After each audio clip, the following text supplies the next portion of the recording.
So ayan, tapos na po mga kabrid. Tapos na tayong mag-repair, chicken care. Tinakpan natin ito para mabawas-bawasan ang ingay. Dahil sa tapat niyan, andun yung kantahan namin ni Gabs or yung ano namin, studio room na sinasabi. Tara, samahan niya ako. Ipakita ko sa inyo kung paano natin na inassemble to at mag-sharing din tayo mga kabrid. Let's go! At ayun na nga mga ka-YT, mga kabrida, ito panibagong araw mga kabrid, panibagong paglalathala na naman sa ating munting backyard channel or yung ating pinalitan na naman natin ang pangalan natin sa channel natin dahil hindi nga na naman tayo nakapasa. So ang video na ito mga kabrid is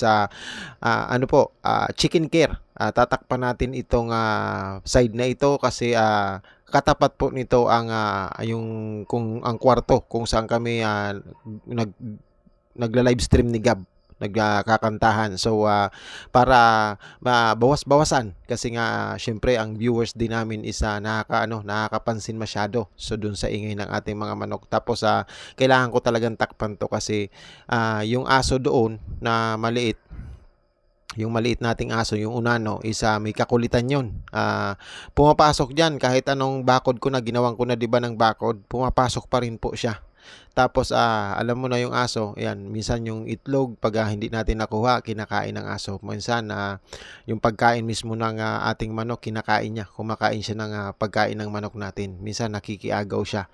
So hindi naman pwede nating anuhin yan kasi syempre alam niyo naman ng ang aso, tayo yung mga nakakaintindi yun ng natin, tsaka maalaga tayo, tayo sa hayop. Hindi natin talaga iniisip yung nila, ang kalagayan talaga. So para ma-secure din siya, tapos tatakpan natin. So bumili ako ng trapal kasi may tira pa ako doon sa binigay sa akin ng tinatabi-tabi ko siya. Doon sa may nagbigay sa atin ng pagkain ng manok, tinitipid ko po siya. Tapos may natitira. Ayan, sabi ko kasi nung nakaraan medyo siyempre, medyo pag maluwag tayo, hindi na natin kailangang antayin na padalhan pa tayo ng ating si Sir Jonathan na kaisa-isahang bumibili sa atin ng pagkain ng manok, yung financer natin. So binibigyan niya tayo, tapos tinatabi natin yon pag may tira ito. Sabi ko, bakit kaya sobra or bakit kaya hindi sanay akong kapos mga ka-YT. So may sobra, binili ko kaagad ng trapal mga ka-YT para ma-secured ko naman ang aking mga alagang manok. Lalo na sa minsan wala ngang musang, may aso naman. Yung aso natin may kakulitan talaga tong unano nating aso mga ka-YT. So yung aso na yun is binigay lang sa atin yun. Binigay lang sa atin. Kaso pati ako, kinakagat. Hindi siya nagpapahawak. Parang sobrang talaga siya. Sobrang makulit mga ka-YT. So hinahayaan ko lang siya dyan. Ayan siya, oh. Lagi lang siya dyan. Tapos pag nagutom yan, papasok doon sa baba. Ang laki ng katawan niya. Siya parang baboy na yung itsura niya ba mga ka-YT. Tapos hinahayaan ko lang. Sabi ko, babae yan. Tapos pag medyo nag-ano siya para magparami, nilalagyan ko ng leash or tinatalian ko kasi ayoko nang kailangan dalawa lang. Kasi sa dalawa pa nga lang na aso, hirap na ako kasi rin yan. Kapag nakakaluwag, binibilhan din natin ng ng mga pet food ba. So dog food, binibilhan natin yan. Kaso syempre mabigat yung dalawa. Isa manok pa lang natin na 44 piraso, mabigat na. 5 kilo. 5 kilo 6 sa isang araw. Isa't kalahati, alos 6 sa isang araw sa pagkain pa lang. So talagang nag-adjust tayo. Tapos ito pa nga, hindi pa tayo makapasa-pasa sa hindi pa tayo makabalik-balik sa YPP or hindi pa tayo magkaroon ng, kasi na-demoni nga tayo. Hindi tayo nakabalik, na-reject na naman tayo. So talagang darating sa punto mga ka-YT na pagkapos, to be honest lang talaga, pagkapos magla-live ako para humingi ng suporta pag kinapos tayo. Sa ngayon is may mga losses na tayo dahil hindi natin sila nagagamot dahil kapos nga. Wala tayong budget. Kapos na kapos tayo. Yung supposedly na sahod natin sa YT is naka-hold siya. So yun, naka-designate sana yun para sa maintenance ng mga alaga natin, gagaya ng gamot, vitamins, ayan ang yung maintenance nilang hygiene, gagaya ng pampaligo. Nawala yun. Natin yun, tinatansya-tansya natin. Sabi ko, pag kinapos talaga ng kinapos, maaaring mag live stream tayo para humingi ng suporta. Pero kung gusto nyo pong Kung mabait naman po kayo, gusto niyong magbigay ng suporta sa kagaya nating small backyard breeder mga ka-white, mayroon diyang link na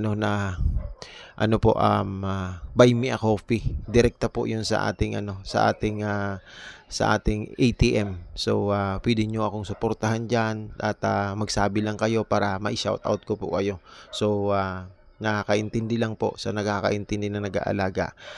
Maraming salamat. Ito ka-breed is maintenance lang na ginagawa ko sa aking manukan dahil mostly dito lang naman ako masaya. Hindi po ako mahilig lumabas-labas. Hindi rin po ako makipagkaibigan sa labas, makipagtropa. Tama na ako ditong pag-alaga lang ng manok. Hindi rin ako nagsasabong, mga ka-white, hindi rin tayo nagsusugal. Tamang nagpaparami lang tayo. Ulitin ko ulit, 44 piraso na yan, nagsimula lang sa dalawa, mga ano na yan, may magli-5 taon, may mag-4 na taon, may 2 taon, may mga 8 months old, gano'n na sila kadami, hindi natin sila, kaya dumami sila ng ganyan dahil nag-aalaga lang tayo, minsan, pag na-desisyon natin magkaling, kasi 100 plus yan, nagkakaling tayo, lalo na pag may mga birthday, nagkakaling tayo, nag-aano tayo ng mga 7, 6, tapos pinang-share din natin sa kapitbahay natin. Pag nagsiselect tayo ng mga hindi natin yung less na materials, hindi sila maayos na inahin or ganon or lalaki. Ayan, sinisharing natin yan sila. So itong mga pinapakita ko mga kabrad isa, update lang din. Gusto ko kahit anong gawin sa akin ni Lolo Whitey, kahit i-demoni tayo niya, kahit ganunin tayo, tuloy-tuloy lang tayo. Pakita natin na hindi hadlang ang wala tayong kita or hindi tayo namuni. Hindi hadlang yon. Passion natin ang pag-aalaga ng manok, tuloy lang tayo. Although masakit or nasasaktan tayo dahil malaking bagay ang nawalan tayo ng pang-maintenance sa kanila. Sobrang dami naman po ito. Kung 5 piraso lang po siya, walang problema. Kung mga 10 lang, kayang-kaya yan. Pag ganitong 44, ganyan yan. So ang inaasahan ko, pag makauwi na ang ating bossing, ang ating financier, ay kasi hindi naman to lahat, kaya ako binibigyan ng pagkain ng manok is because may mga manok siya sa akin na inaalagaan ko. Kaya yung parang yun ang niya, bibigyan niya ako ng pagkain ng mga manok niya, and then sobra siya in the sense na parang binibigyan niya ako ng bayad dun sa pag-aalaga sa mga manok niya. So siguro ko mga 8 or 7 sa akin ang manok. So hanggang dito na lang mga ka-breed ang ating munting pag-update, paglalathala, chicken care improvement, refer or pagpapanatiling maayos ng ating munting manukan mga ka-whitey. So maraming salamat sa mga patuloy na pagsabay dyan.